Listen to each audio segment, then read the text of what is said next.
छत्रपती संभाजीनगर नवयुक्ती जिल्हाधिकारी दिलीप स्वामी यांनी छत्रपती संभाजीनगर जिल्हाधिकारी पदाचा भार स्वीकारला।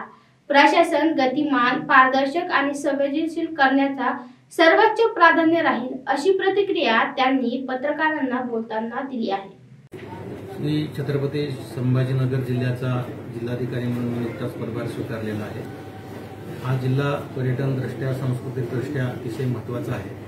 त्यामुळे पर्यटनाच्या दृष्टीने, सांस्कृतिक विभागाच्या दृष्टीने जास्तीत जास्त काम कशा पद्धतीने करता येईल, त्याचबरोबर सध्या समोर असलेल्या निवडणुका हा प्राधान्यक्रम असणार आहे।